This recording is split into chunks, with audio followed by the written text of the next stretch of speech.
नमस्ते। मैंने पिछले 28 मई 2025 और 3 जून 2025 के वीडियो में तो 28 मई वाले में बताया था कि कैसे इंडिया जो है, भारत एंटी मुस्लिम और एंटी सिख टेररिज्म का इंडिया में और ग्लोबल, इंडिया से बाहर Canada, America, US, Australia, New Zealand में टेररिज्म का हब बन चुका है। एक तरफ तो ये राष्ट्रीय सेवक संघ और पिछले 7-8 साल में सरकार ने, बीजेपी सरकार ने भी आरएसएस का साथ दिया है इंटरनेशनल लेवल पे। इंडिया से बाहर इंडियन गवर्नमेंट की इंटेलिजेंस एजेंसीज जो है आतंकवाद कर रही हैं। एक तरफ ये, दूसरी तरफ पाकिस्तान जो 40 साल के बाद और पिछले 4-5 साल से, 10 साल से आतंकवाद के खिलाफ लड़ रहा है और उसमें लड़ाई में उसके 10,000 से ज़्यादा, 90,000 से ज़्यादा पुलिस वाले और आर्मी के आदमी मर चुके हैं।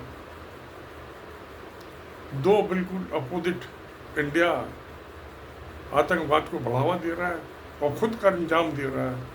Anti Sikh, anti Muslim, anti Christians आग लगा रहा है।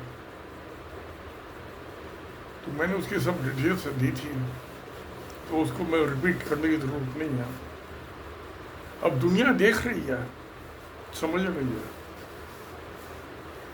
आज क्या हुआ है कि जब 2016 में उड़ी में इंडिया ने पाकिस्तान पर अटैक किया बिना किसी सबूत के,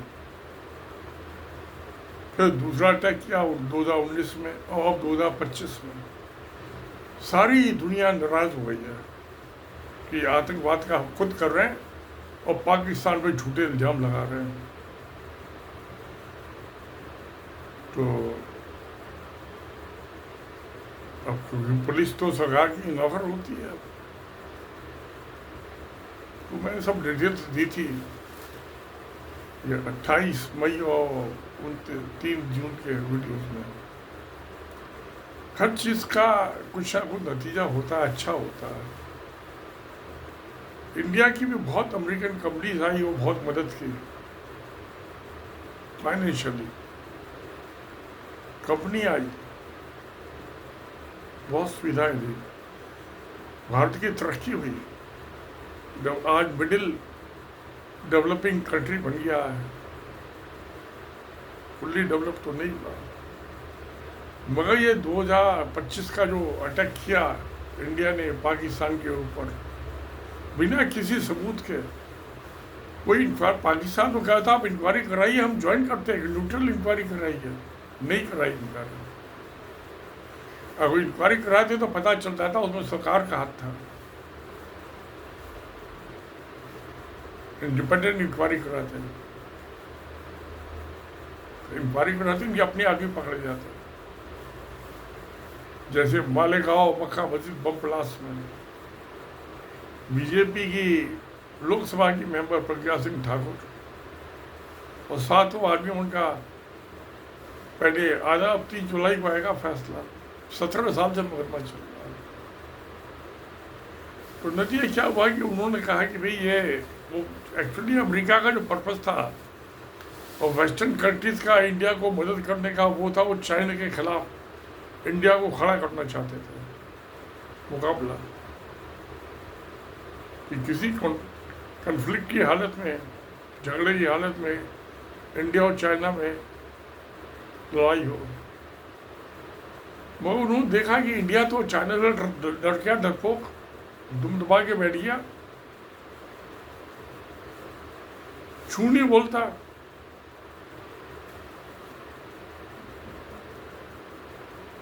तो उन्होंने देखा भी ये तो जो इंडिया की मदद की थी तो गेम हार गए, बहुत पैसा दिया इंडिया को।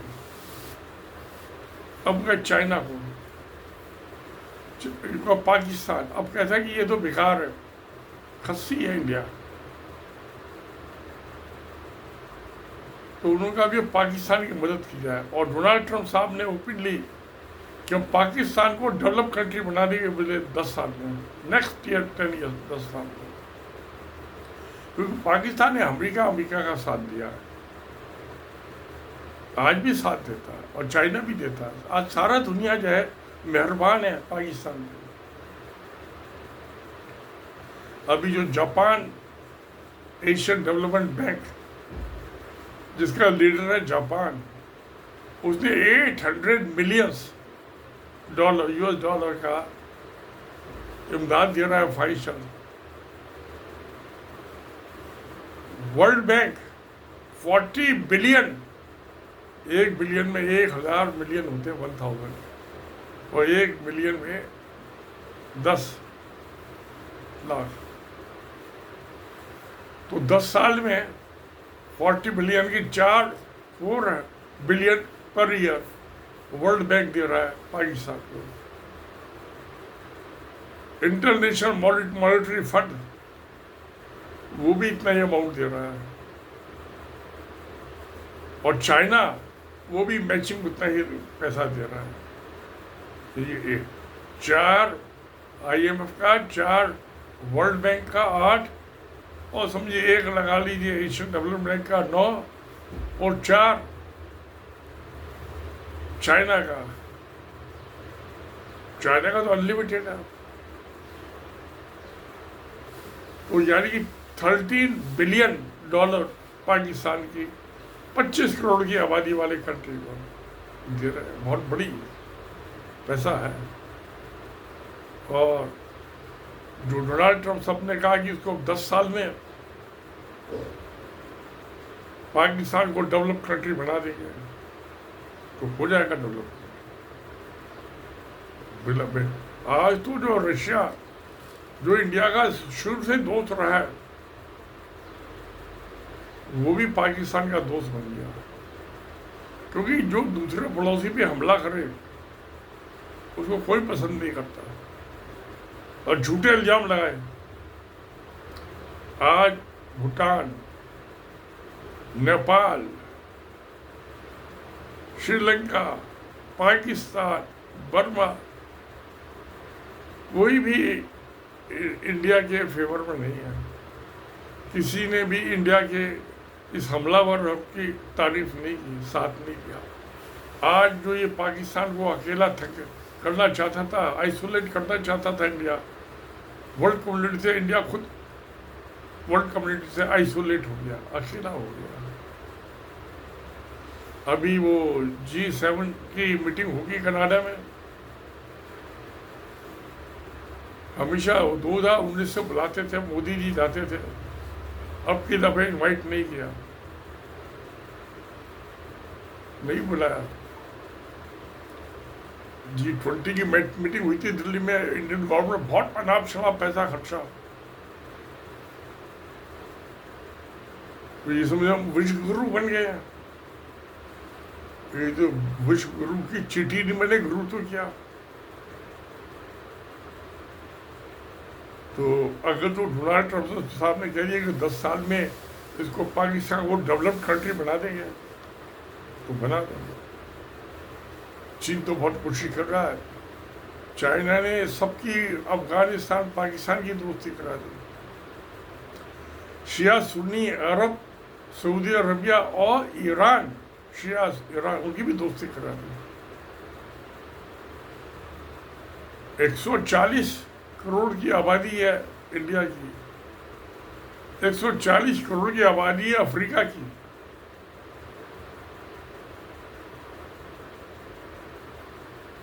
और एक तक इतनी ही चाइना की आबादी 140 करोड़ की।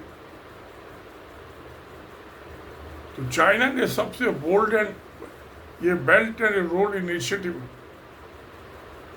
तकरीबन दुनिया में 198 कंट्रीज हैं, उनमें से 180 कंट्रीज में China belt and road initiative में काम कर रहा है, डेवलपमेंट के काम, इंसानियत की मदद कर रहा है, ह्यूमैनिटी को बढ़ा रहा है, सिविलाइजेशन डेवलपमेंट हो रहा है। चीन बहुत अच्छे काम कर रहा है और उसका साथ अब नंबर 1 पावर तो आज भी यूएस ही है, नंबर 2 चाइना बन गया। क्योंकि यहाँ तो हिंदुस्तान में हिंदू मुसलमान, मंदिर मस्जिद, शमशान कब्रिस्तान, सिखों को मारो, मुसलमान को मारो, ईसाइयों को मारो, ये नफरत की आंधी चलाई है ना आरएसएस ने, राष्ट्रीय स्वयंसेवक ने पिछले 100 साल में। तो ये पिछड़ता जा रहा है और इसका पड़ोसी चाइना, अफगानिस्तान, ये अगले 10 साल में इकोनॉमिकली डेवलप कंट्रीज की इसमें आ जाएंगे। मनमोहन सिंह के टाइम की सरकार में 0.6% एजुकेशन में बजट था इंडिया की जीडीपी का। मोदी के टाइम में 0.2% आई है, 1/3, 1/3। एजुकेशन की तवज्जो ही कोई नहीं है। जो यूनिवर्सिटीज में रिसर्च और डेवलप होता है, डेवलपमेंट तो इंडस्ट्री में होता है, उसको ये पैसे नहीं देते। ये तो 37% बजट जहाँ जहाँ सेंट्रल गवर्नमेंट का और जहाँ जहाँ बीजेपी की सरकार का एडवर्टाइजमेंट ने मोदी के अंधभक्त पैदा करने में लगा दिया। अखबारों में, टीवी में रोज एड मोदी के फोटो फुल पेज के। तो इकोनॉमी को सत्यानाश कर रहे हैं और पाकिस्तान अफगानिस्तान की इकोनॉमी को चाइना और अमेरिका मिलकर डेवलप कंट्री बना। जैसे वियतनाम में 20 साल लड़ता रहा अमेरिका, नापाम बम फेंक के सब में आग लगा दी, उसके बाद अमेरिका ने मदद की, वियतनाम डेवलप कंट्री हो गया। ऐसी अब आप देखिए 10 साल में वियतनाम को डेवलप कंट्री बनने 50 साल लगे। चीन ने भी मदद की। पाकिस्तान और ये अफगानिस्तान अगले 10 साल में डेवलप कंट्री बन जाएंगे, पीसफुल डेवलपमेंट। जो माओ से तुमकी पॉलिसी थी 100 years of peace and development, तो वो तो 1949 की बात थी। तो मोदी तो विकसित भारत का नारा लगा रहा है 2047 का। ये पाकिस्तान तो जो है 2035 तक ही, उससे 12 साल पहले डेवलप हो जाएगा। अब पाकिस्तान और अफगानिस्तान तो क्या रहे दोस्तों, अमन शांति हो, झूठ फरेब का नाश हो, यही तो सब धर्म कहते हैं। धर्म के नाम पे जो लड़ाइयाँ लड़ी जा रही है, कत्लेआम हो रहा है, नफरत की जो आंधी चला रहा है राष्ट्रीय सेवक संघ और उसका पिल्ला बीजेपी और सेंट्रल गवर्नमेंट, ये ठीक नहीं है, बहुत गलत हो रहा है। अगर जो इंडिया को तरक्की करनी है, अच्छे है, तो पीस पड़ोसियों से दोस्ताना ताल्लुकात रखने पड़ेंगे। उनके मामलों में दखलंदाजी नहीं देनी, उनको धमकाना नहीं है। डराना और धमकाना गलत बात है। मोहब्बत की बात करो, प्यार की बात करो। तो जब यही तो जीवन का सत्य है और दुनिया का सबसे बड़ा अल्टीमेट ट्रुथ यही है। तो यही सत्य है, तो फिर सत्य में जयते। नमस्कार, धन्यवाद।